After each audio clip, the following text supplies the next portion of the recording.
Assalamualaikum warahmatullahi wabarakatuh. Pada video kali ini, saya akan membagikan dasar-dasar proteksi sistem tenaga listrik. Apa itu sistem proteksi? Yaitu suatu rangkaian peralatan yang dipasang pada instalasi tenaga listrik yang bertujuan untuk mendeteksi adanya ketidaknormalan atau gangguan pada suatu instalasi. Lalu, memisahkan bagian yang terganggu tersebut dari bagian yang masih normal agar gangguan tidak meluas, sehingga meminimalisir jumlah pelanggan yang padam, serta tentunya mengurangi dampak kerusakan dari gangguan tersebut. Adapun tujuan dari sistem proteksi, ini merupakan uraian dari definisi sebelumnya, yaitu yang pertama, mencegah kerusakan peralatan yang terganggu maupun peralatan yang dilalui arus gangguan. Mengapa peralatan harus diamankan ketika terjadi gangguan? Karena aliran arus gangguan itu bernilai sangat besar di atas kemampuan peralatan tersebut. Kemudian yang kedua, mengisolir bagian sistem yang terganggu sekecil mungkin dan secepat mungkin. Artinya, peralatan proteksi itu berfungsi untuk melokalisir hanya pada daerah yang terganggu saja. Kemudian tujuan yang ketiga adalah mencegah meluasnya gangguan. Apabila suatu gangguan tidak dilokalisir, maka akan menyebabkan terganggunya sistem atau instalasi yang lain yang normal. Dengan demikian, dapat menyebabkan padam yang lebih luas atau dengan istilah padam parsial, bahkan blackout. Sistem proteksi itu harus memenuhi 4 syarat. Yang pertama, dia harus sensitif.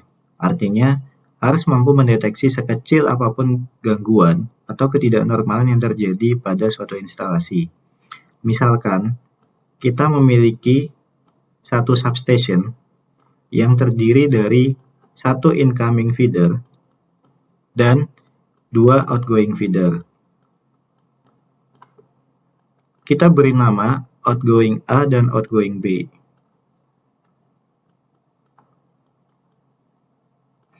Outgoing B memiliki jaringan yang sangat panjang, sehingga apabila terjadi gangguan pada ujung jaringan B, besar arus gangguan sangat kecil, dan relay proteksi harus mampu mendeteksi gangguan yang berada di ujung tersebut.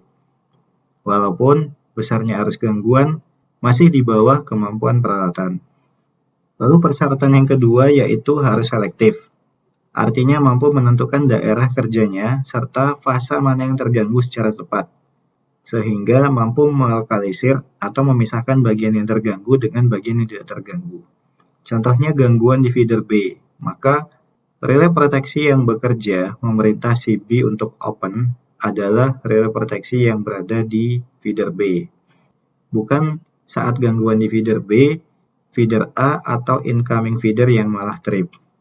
Jadi, syarat yang kedua harus selektif. Kemudian syarat yang ketiga, sistem proteksi itu harus cepat.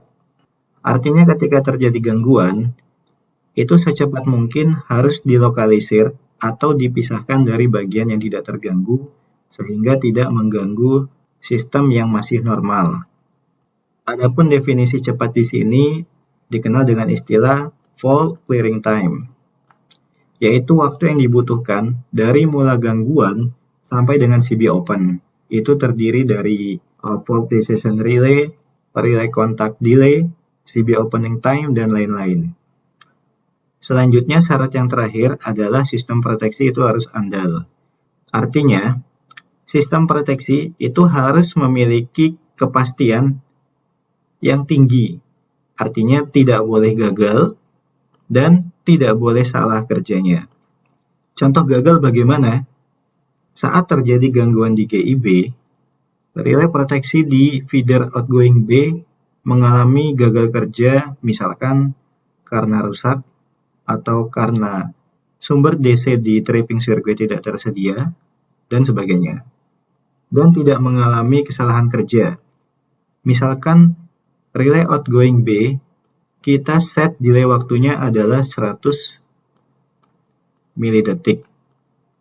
Namun aktual kerjanya adalah 300 milidetik.